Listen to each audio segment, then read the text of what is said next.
Welcome back to The World Over Live. My next guest has spent over 20 years practicing pediatric medicine and focusing on adolescent sexual and mental health. She's the president of the American College of Pediatricians to explore whether hormone therapy for kids is a good idea and why teenagers are abstaining from sex. Please help us welcome Dr. Michelle Cretella. Dr. Cretella, thank thanks you for so being much. here. I want to start with this whole question of gender. We hear a lot about it, particularly transgender children.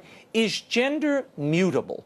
Can you change genders? Well, I think it's really important to understand that gender is a psychological and sociological concept.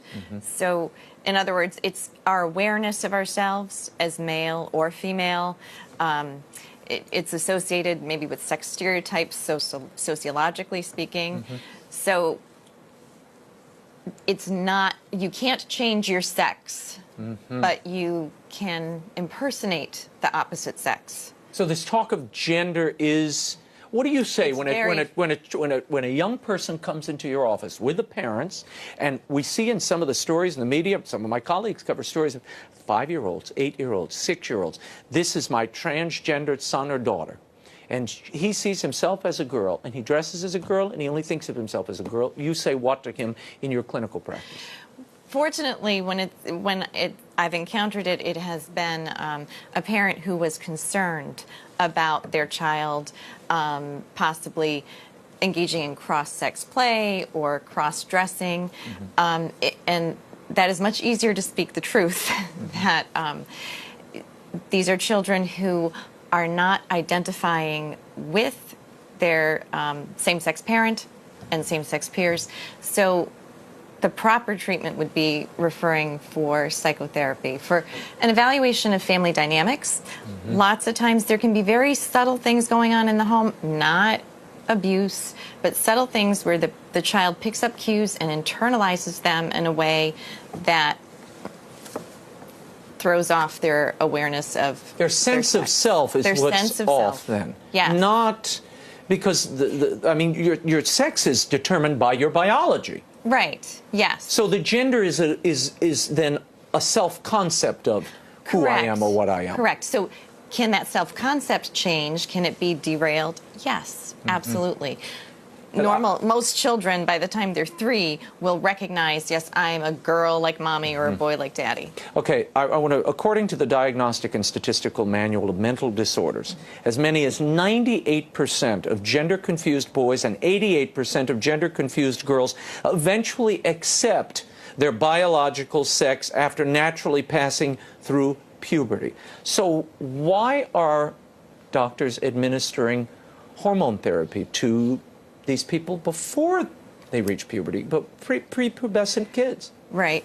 There has been, this is a cultural revolution, and medicine does not exist in a vacuum.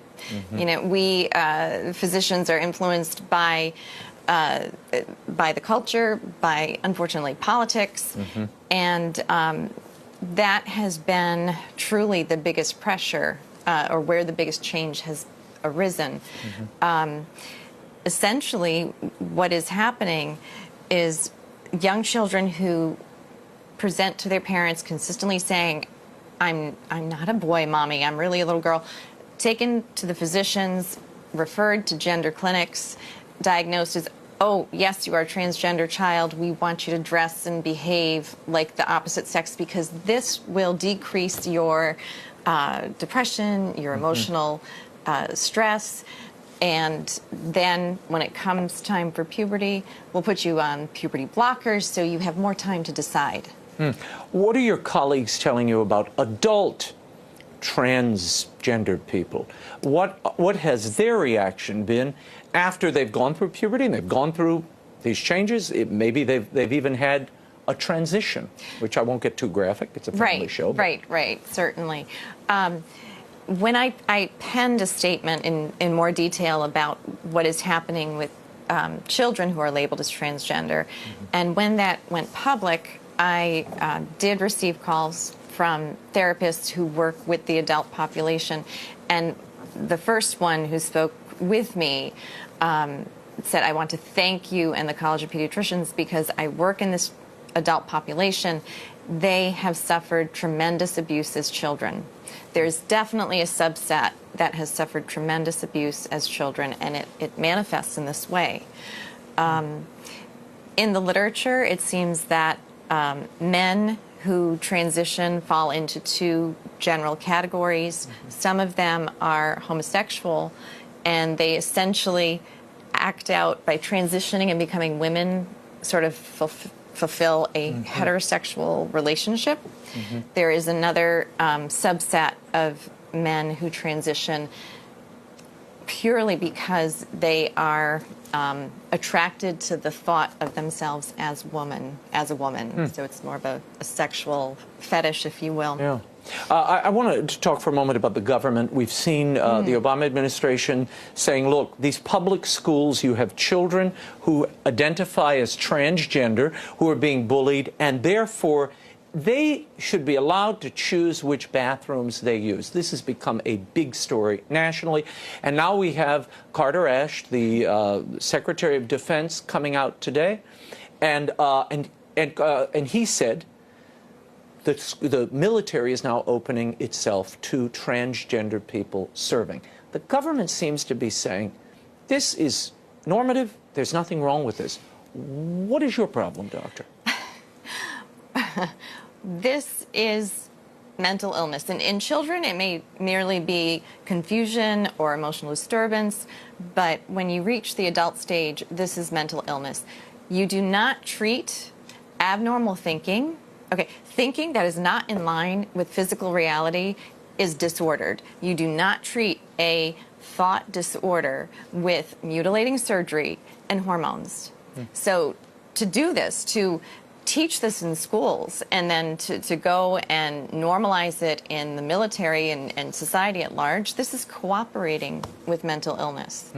I have to touch one more point before I let you go. We see the number of teens choosing to engage in sexual activity dropping. The CDC had a recent report. To what do you attribute that?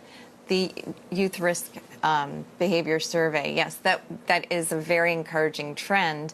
Now, unfortunately, that particular survey does not try to ascertain what is going on in the children's lives and why they're making those decisions. However, there's very good literature out there. We know that parents, kids still look to parents for guidance, most of all.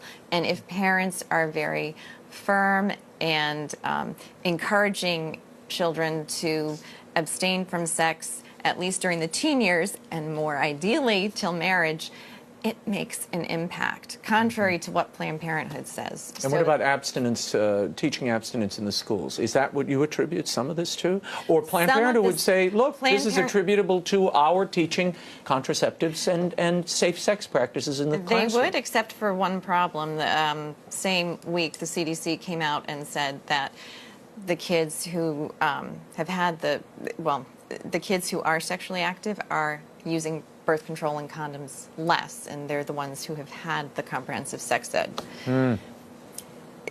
Kids do not do well with the double message. When you have so-called comprehensive sex ed, which minimizes abstinence and places all the emphasis on condoms and contraception, and oh, by the way, here's how you can get it without your parents knowing, that's a double message, if not outright encouraging the behavior. So it's bound to fail. Dr. Michelle Cretella, thank you so much for being here.